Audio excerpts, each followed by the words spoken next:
Canelo Alvarez has been stripped of the WBC middleweight championship and handed the WBC franchise championship. Ladies and gentlemen, you're watching Remstar Says So.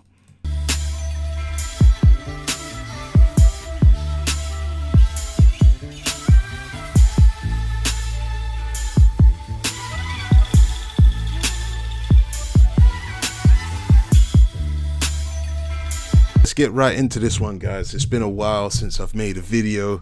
I've missed you and I hope you've missed me. I'm going to do what I always do, and I'm going to keep it 100. Whether you like it, agree, or you somehow sit on the fence, Remstar Says So is always going to deliver what I believe to be the most accurate, right down the middle commentary on whatever boxing news is going on. So Canelo Alvarez and the WBC have given a big middle finger fuck you to Al Haymon and Jermall Charlo in what I can only believe to be the biggest duck of all time. Let me just take you guys back down on a trip of memory lane for those of you who can't remember or understand. Jermall Charlo had been Gennady Golovkin's WBC mandatory challenger for the best part of 2 years. In that time, Gennady Golovkin was allowed to keep slipping, sliding, and navigating his way through various voluntary and other championship belt mandatories and fighting Canelo twice and Vanis Manaroshan and all those other dickhead fighters that he was fighting. For some strange reason, the WBC never enforced a mandatory title shot between Jermall Charlo and Gennady Golovkin, and what happened was Jermall Charlo ended up fighting for a WBC interim belt, which was supposed to make him the mandatory challenger for the WBC title. In between that time, Gennady Golovkin drew with Canelo Alvarez, fought Vanis Manaroshan, was stripped of the IBF championship, fought Canelo Alvarez again, lost his remaining belts. Then Canelo unified with Danny Jacobs, went up to 168, beat Rocky Fielding for the WBA regular title, and now is looking for a new opponent. So it looks like Al Haymon has had enough of this bullshit. And let's not forget, Al Haymon is the godfather of all boxing. So what would have happened was Al Haymon probably threatened to sue the WBC. And what they've now done is they've stripped Canelo Alvarez of the WBC championship, and they've now given him the franchise championship. Now, when you actually read into what this states, is that Canelo Alvarez has now been allowed to fight whoever he wants to, whenever he wants to. The rules and regulations of the franchise championship states that Canelo Alvarez is free of all mandatory obligations, and all of that good stuff has now been passed over to Jermall Charlo, which basically means that Canelo Alvarez is a WBC champion and he's allowed to fight whoever the fuck he wants to, whenever the fuck he wants to, and the WBC are not going to get involved.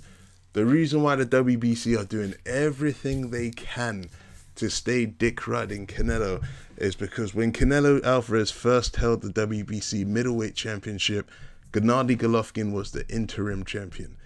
At the time, Gennady Golovkin was still a killer, and the WBC told Canelo Alvarez he had to defend and unify the WBC belts with Gennady Golovkin. Canelo Alvarez wanted nothing of that. So what he did was he vacated the WBC title.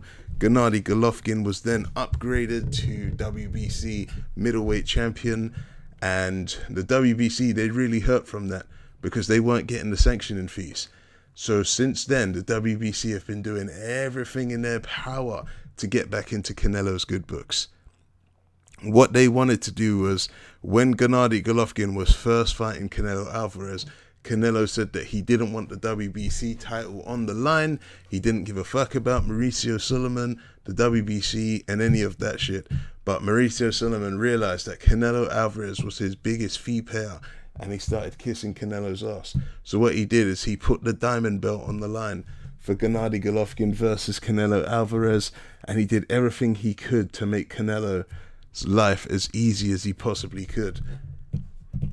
So what happens is Al Heyman goes knocking on Mauricio Sulaimán's door, and he's like, look, my guy has been the mandatory challenger for how long, God knows when. We want our title shot.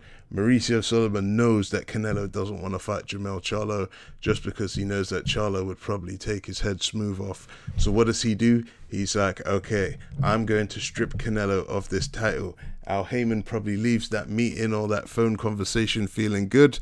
Jermall Charlo is now the champion, and all of a sudden Canelo is now appointed franchise champion. Now let's be honest, the franchise champion will definitely be seen as the #1 champion in that division. It's similar to the WBA regular, and it's similar to the WBA super championship.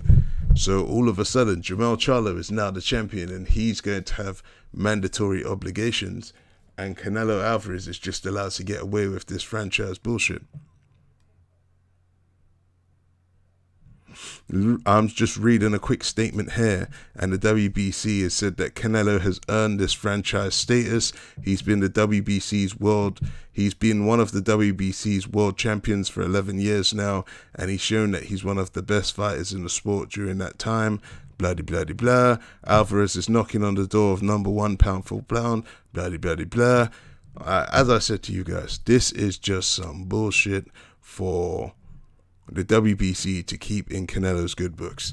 For all those years when Canelo Alvarez had vacated the WBC championship and he wanted nothing to do with the WBC, they must have been hurting. Let's not forget, Canelo Alvarez is still, and has always been since Mayweather stepped down, the #1 earner in boxing. As much as Eddie Hearn wants to convince you little Matchroom fanboys that AJ is the money man, he's not. Just go and check the Forbes list. Canelo Alvarez is the money man, he's the ace side, and he is the face of boxing. I mean, it's easy to say it's Anthony Joshua because Canelo doesn't speak English, but all you've got to do is look at the facts and the figures. You can chat as much shit as you want, but the money doesn't lie. The viewership doesn't lie. And Canelo Alvarez is head and shoulders in front of Anthony Joshua. So now we've got 2 middleweight champions. We've got Canelo Alvarez, the franchise champion. We've got Jermall Charlo, who is the regular WBC champion. Canelo Alvarez will no longer have any more mandatory obligations as the WBC franchise champion, and he's now allowed to fight whoever he wants to.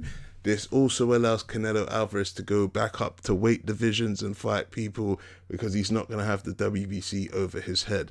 Meaning if Canelo wants to go back up to 168 and he wants to fight the likes of a Callum Smith, a Billy Joe Saunders, a Chris Eubank, he's free to do that because the WBC will not be stripping him of that title. If he wants to go up to 175 and fight Kovalev, he's free to do that as well. So he knows that for the rest of his life, he's going to have a middleweight championship. So it's just a big fuck you to Jermall Charlo, really, and Al Heyman. What does that mean for Charlo? Well, I don't actually know. The issue with Jermall Charlo is that he is a middleweight, and the majority of the middleweights of any sort of class are all fighting on the zone. Now, if I was Jermall Charlo and if I was Al Heyman, the first thing I'd be doing is well, it's easy. Chris Eubank Jr. is still an Al Heyman PBC fighter. If I was Al Heyman, I'd be trying to get Chris Eubank Jr. to come back down to 160 to fight Jermall Charlo for that WBC title. Now, I'm sure that's a fight that Chris Eubank would definitely want. It only comes down to where the fight's going to generate more money. Now, we all know in the UK, Chris Eubank Jr. has been fighting on ITV box office, and he's had big fights with the likes of Arthur Abraham, George Groves, so on and so forth on box office. Not sure what the numbers have done. Could they really spin that as a box office fight? I don't know. But yeah, once again, Canelo Alvarez shows that he's the most untouchable man in a boxing ring. Outside boxing, he's above the law. If he says fuck you, or should I say if Canelo Alvarez says jump, the sanctioning body say how high. It's no surprise, guys. He's paying 3% of those fees, and he's getting paid 33 million. He's paying 3% to each sanctioning body, and he's getting 33 million a fight. These sanctioning bodies cannot afford for Canelo Alvarez not to be paying them, and that is the reason why they will fight tooth and nail to keep gold around his waist. So let me know your thoughts, guys. Do you think this is a piss take? Do you think Canelo should man up and defend this franchise championship to Charlo? Do you think he's going to go up to 168 again, or even 175 to fight Kovalev? Do you think this Gennady-Golovkin trilogy is ever going to happen? Or is he going to go and unify with Demetrius Andrade for undisputed? Right now, it seems more than apparent that Canelo Alvarez is above the governing bodies. He does not need to become undisputed to cement his legacy. He's already number 2 or number 3 on the pound for pound list. He's the biggest draw in boxing, and everybody wants a piece of him. And he knows that, and that's why he can be moving like a pagan. Anyway, guys, let me know your thoughts. Hit like, hit subscribe, share this video. That's the end of the show, because Remstar says so.